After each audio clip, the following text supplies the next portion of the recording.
श्री जी school के प्यारे विद्यार्थियों, हिंदी की 9th क्लास ऑनलाइन में आपका बहुत बहुत स्वागत है।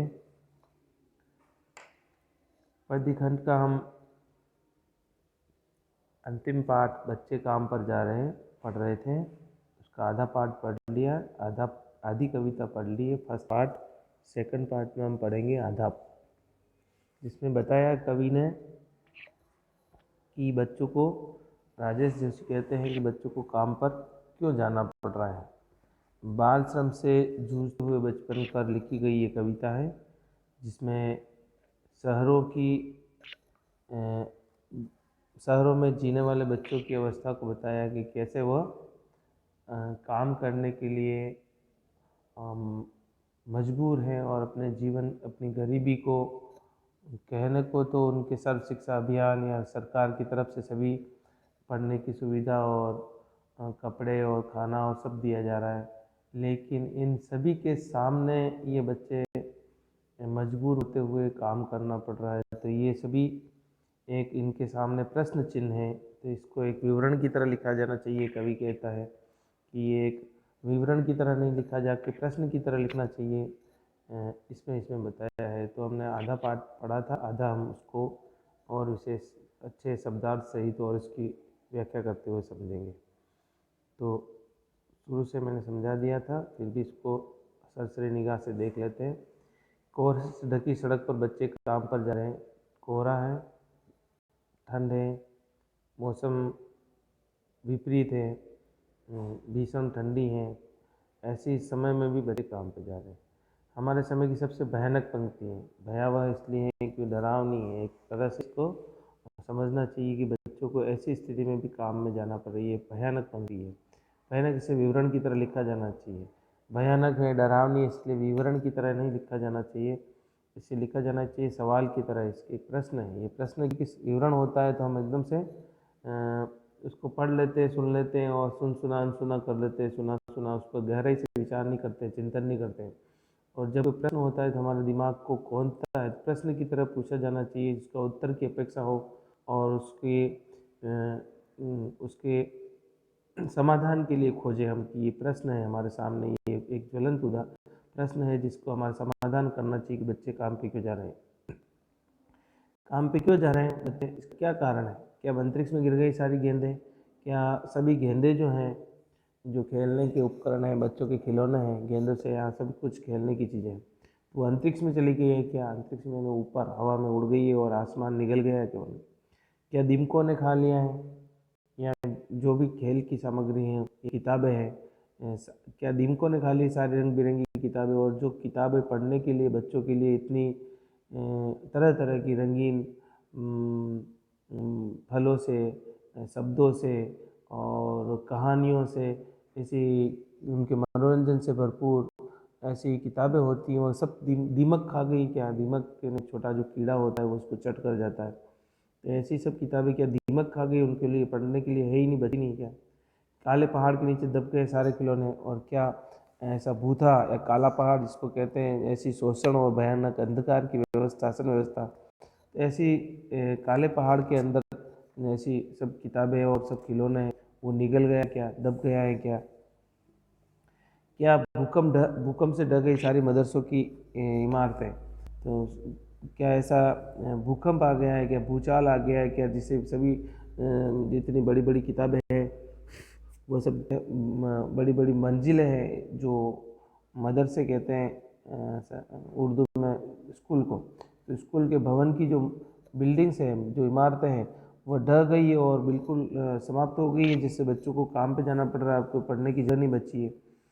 क्या सारे मैदान, सारे बगीचों, घर आंगन, यहाँ से हम पढ़ रहे थे, तो क्या भूकंप से ढह गई सारी मदरसों की इमारतें?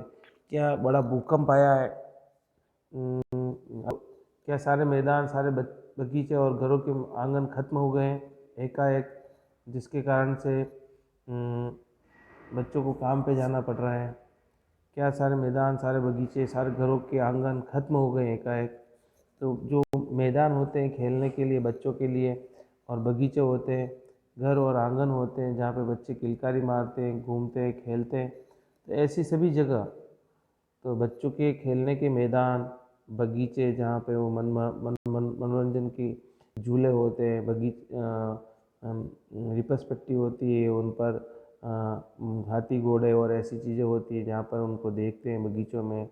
और घर के आंगन में जहाँ बच्चे खेल खेल के लुका छुपी खेलते हैं, और मैदान होते हैं उसमें दौड़ धूप करते हैं, खेलते हैं, और उनके अलग अलग करतब दिखाते हैं, अलग अलग योगिक क्रियाएं करते हैं। तो ऐसा एक सब खत्म हो गए हैं कि एकाएक यानी अचानक से ये सब चीज़ें खाल एकदम से गायब हो गई, खत्म हो गए, समाप्त हो गए। ऐसा क्या आ गया है जिसके कारण ऐसी क्या बात हो गई जिससे इन बच्चों को पढ़ने की उम्र में पढ़ने की जाने की बजाय इनको काम पर जाना पड़ रहा, और इतनी सुबह सुबह जो भी कोहरे से ढपी हुई और ऐसी ठंड से हिला देने वाली कड़ाके की ठंड में इनको काम पर जाना पड़ा। ऐसी क्या मजबूरी हो गई है? क्या सरकार इसकी तरफ ध्यान नहीं देती है? क्या सामाजिक संस्थाएं और सामाजिक संगठन, सोशल वर्कर हैं, वो इनकी तरफ खाली बातें ही करते हैं? क्या कोई काम नहीं कर सकते? इनकी दुखों को दूर नहीं कर सकते? इन सब चीज़ों को बताया है। नेक्स्ट ये देखेंगे हम। ये देखो, बच्चे काम पे जाने के लिए ऐसे कोहरे में मजबूर हैं, जो ठंड की कड़ाके की ठंड में ऐसे काम करने पड़ते हैं इनको। बोझा उठाना, बर्तन साफ करना, मजदूरी करना, मूर्तियाँ बनाना जिससे इनकी जीविका चल सके, कुछ बोझा ढोना, कुछ खींचना। ये इनका जीवन बचपन जैसे कैद की तरह हो गया है। इनको एक कैदी की तरह एक एक जीवन इनका एक बंद कैद खाना हो गया, जिसमें इनका बचपन उसमें कैद हो गया, और ये मजबूर हो गए काम करने के लिए। ये बच्चों की खेलने, खाने की, घूमने फिरने, झूला झूलने और प्रकृति का आनंद लेने और पढ़ने की उम्र होती है। इस तरह से बच्चे इनका बचपन होता है, और कैसे ऐसे बचपन की अपेक्षा रखते हैं और वैसा बचपन इनको जीना पड़ रहा है। ये बच्चे हंसते खेलते मस्ती में साथ साथ भाई और बहन रहते हैं, और प्यारे दोस्तों के साथ खेलते हैं, पढ़ते हैं, पढ़ने की उम्र होती है। इस तरह से पढ़ाई के जो दिन होते हैं, बच्चे एक साथ पढ़ते हैं, तो इनको ऐसा पढ़ते हुए दूसरे बच्चों को देखकर इन बच्चों का जो काम पे जाने वाले बच्चे, उनका भी मन होता है कि हम भी किसी किसी अच्छी स्कूल में दाखिला हो जाए, हम भी पढ़ने जाए। हमारे क्या ऐसा नसीब है, हमारे क्या बुरा किस्मत है, क्या दुर्भाग्य है जिससे हमको पढ़ाई से वंचित होना पड़ रहा है, और हम ऐसी कठोर मेहनत करके जीवन यापन करना पड़ रहा है। तो इस तरह से ऐसे ये कुछ तस्वीरें हैं जिसको देख के हमें आभास होता है कि बच्चों को काम पे नहीं जाकर पढ़ने जाना चाहिए। उनके बचपन के दिनों में खेलने, खाने और मस्ती और चहलकदमी करने के दिनों के, न कि काम करने के। फिर यहाँ से आगे हम पढ़ेंगे, तो फिर बचा ही क्या है इस दुनिया में। तो फिर बचा ही क्या है इस दुनिया में, यानी कि अगर बच्चे काम पर जाएंगे और उनको अपने जीवन जीने की सुविधाएं या आधारभूत सुविधाएं जुटाने के लिए काम करना पड़ेगा, तो फिर बचा ही क्या है इस दुनिया में। और क्या बचा है कि उनको बच्चों को भी काम करना पड़ रहा है, और हम सब मूक दृष्टि से चुपचाप उनको देख रहे हैं, उन काम करने के लिए उनकी मजबूरी को देखते हुए जी रहे हैं। तो हमारा जीना भी व्यर्थ है। तो फिर बचा ही क्या इस दुनिया में। कितना भयानक होता अगर ऐसा होता, कितना भयानक होता अगर ऐसा होता। भयानक तो है, लेकिन इससे भी ज़्यादा यह है कि सारी चीज़ें हस्तमाबूल। अगर ऐसा होता तो कितना भयानक होता कि ये सारी खिलौनों को अंतरिक्ष निकल गया है, और सारी दीमकों को किताबें खा ली, और काले पहाड़ के नीचे खिलौने दब गए, और भूकंप आ गई है। ये होता तो कितना भयानक होता। लेखक राजेश जोशी कहते हैं कि अगर ऐसा होता तो कितना भयानक होता, कितना डरावना होता, कितना हिला देने वाला होता, हमारे को कंपित कर देने वाला होता। लेकिन ऐसा है नहीं, ऐसा कुछ हुआ नहीं। नई भूकंप आई है, नई अंतरिक्ष में सारी गेंदें चली गई है, नई दीमकों ने किताबें खा ली है, नई काले पहाड़ और ऐसी कोई ऐसी अनहोनी हो गई है, नई भूकंप हो गया है, नई मदरसों की इमारतें ढह गई है। ऐसा कुछ नहीं हुआ। अगर ऐसा होता तो कितना भयानक होता। मतलब ऐसी बातें होती, सब जो पिछली बातें कही गई है, तो वो कितनी भयानक होती। लेकिन भयानक है इससे भी ज़्यादा यह कि सारी चीज़ें हस्तमाबूल। लेकिन ऐसा नहीं होने पर भी कि सारी चीज़ें हस्तपाबुल, इन्हें ऐसा नहीं होने पर भी हस्तपाबुल कहते हैं एज इट इज़, जैसा है वैसी है, सब पूरी दुनिया वैसी है जैसा होना चाहिए। है ना, मतलब कोई दीवारें नहीं, कोई इमारतें नहीं रही हैं, कहीं कोई अंतरिक्ष में गेंदें नहीं गई हैं, कई किताबों को कुछ नहीं हुआ है, और कोई काले पहाड़ के नीचे खिलौने नहीं दबे हैं, कहीं भूकंप नहीं आया है। सब एज इट इज़ है, सब जैसे हैं वैसे ही हैं, जब जब जैसा दुनिया में होना चाहिए माहौल वैसे ही है। सब सकारात्मक है, सब खुशियों और आनंद से भरा हुआ माहौल है, सब बच्चे पढ़ रहे हैं। लेकिन कुछ बच्चों को ऐसा करना पड़ रहा है, तो ये बड़ा एक दुखद है। लेकिन भयानक इससे भी ज़्यादा है कि ये सब सारी चीज़ें हस्तमाबुल हैं, सब चीज़ें यथावत है, एज इट इज़ है। लेकिन फिर भी ऐसे कुछ बच्चों को काम पे जाना पड़ रहा है। वो क्या कारण है? पर दुनिया की हज़ारों सड़कों पर, ऐसा नहीं कि भारत में ही, ऐसा नहीं कि हमारे नगर में ही, ऐसा पूरी दुनिया में ऐसा हो रहा है।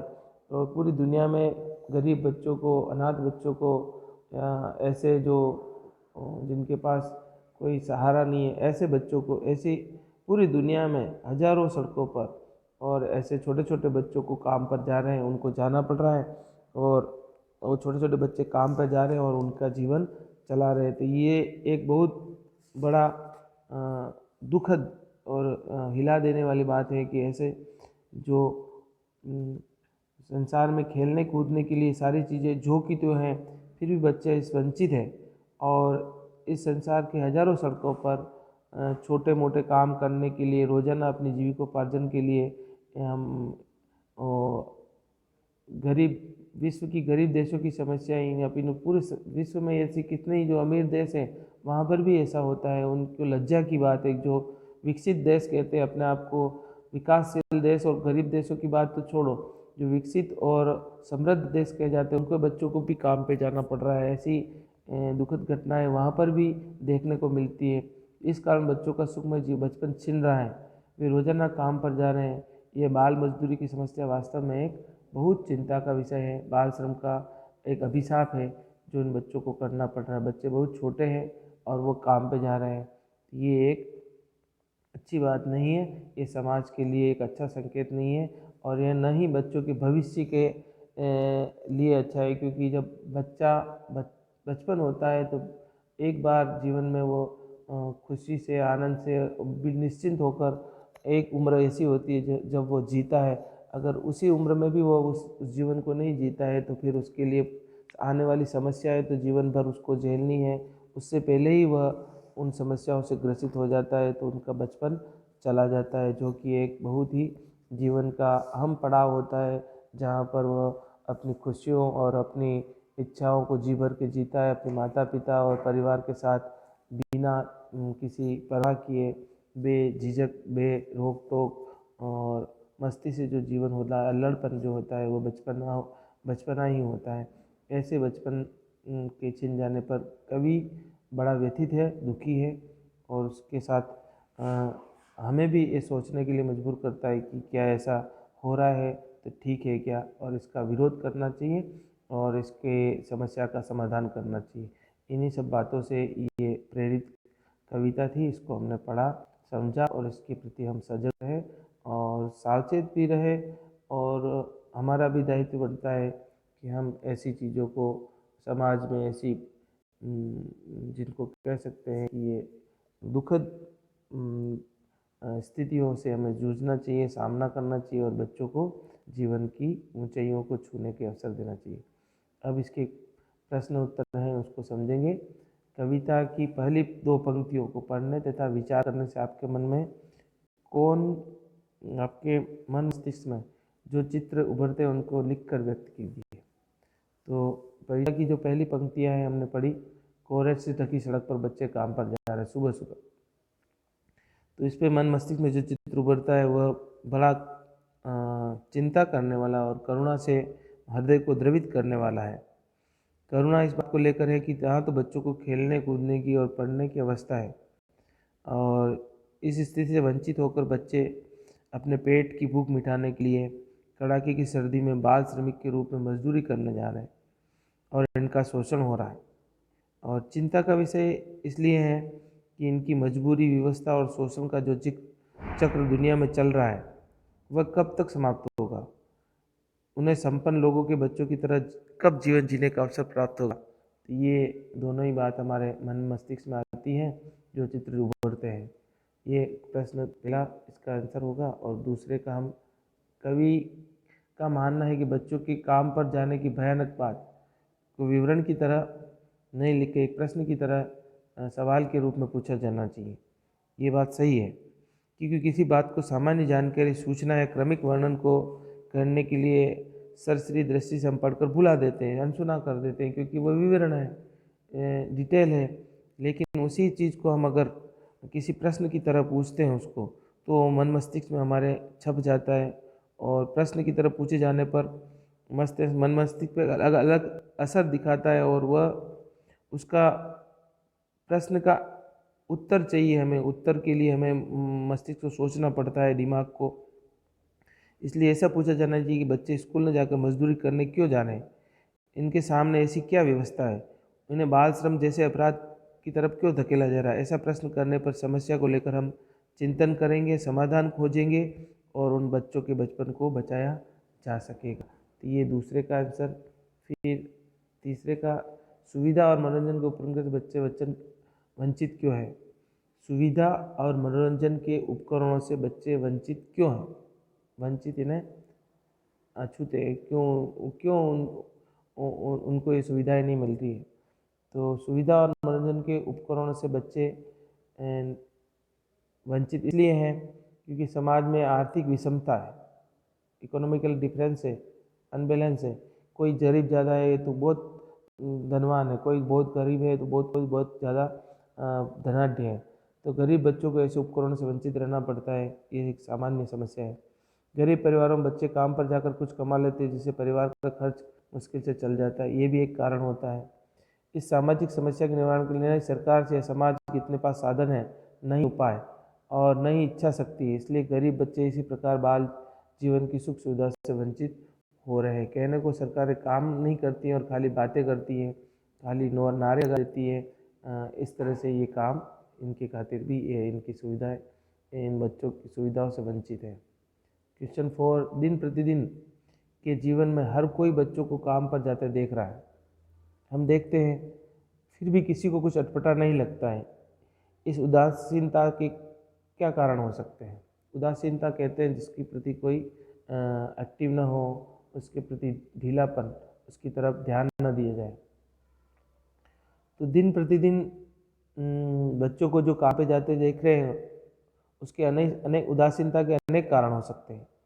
इन कारणों में पहला होगा कि अधिकतर लोग धन प्राप्ति की दौड़ में अपने काम से काम मतलब रखते हैं, अपना ही जीवन जीने की ओर दौड़ धूप में, क्योंकि दूसरों की तरफ उनको अपनी आजीविका और पूर्ति के लिए ही अपना जीवन चलाते हैं। दूसरों के सुख दुख से उनको कोई लेना देना नहीं होता है, और वह अपने इसी कार्य और इनकी जीवन की आपाधापी में लगे रहते हैं, जिससे उनकी तरफ ध्यान नहीं जाता। दूसरा कारण यह भी है कि जागरूकता का भी अभाव है क्योंकि अधिकतर लोग ये सोच नहीं पाते हैं कि बच्चे प्राथमिक सुख सुविधा दिलाना सरकार का कर्तव्य है, हमारी कोई जिम्मेदारी नहीं। इसलिए वे भगवान और भाग्य को दोष देकर कोई प्रयत्न नहीं करते हैं कि इनका किस्मत ऐसे ही है, इन्होंने बुरे कर्म किए हैं, इनका प्रारब्ध ऐसा है, ऐसे कुछ अपना कहकर पल्ला झाड़ देते हैं।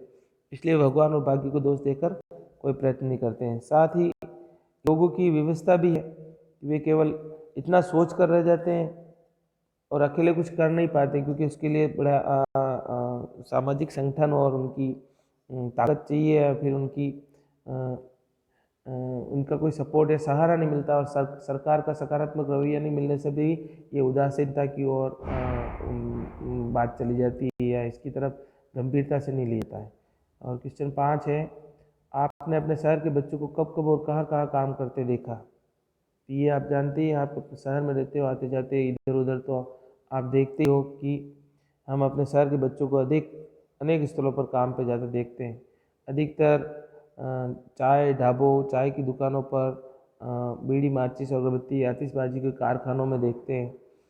रेलवे स्टेशन पर, बस अड्डों पर चाय बेचते हैं, और इधर कभी बाजारों में घूमते हुए बच्चे बूट पॉलिश करते हुए, और मोटर गैराजों में छोटे मोटे काम करते हुए, सुबह शाम मोहल्ले गलियों में कचरा बीनते हुए, ऐसे बच्चे हम बाल श्रम के रूप में देखते हैं। क्वेश्चन 6 है, बच्चों को काम पर जाना धरती के एक बड़े हादसे के समान क्यों है?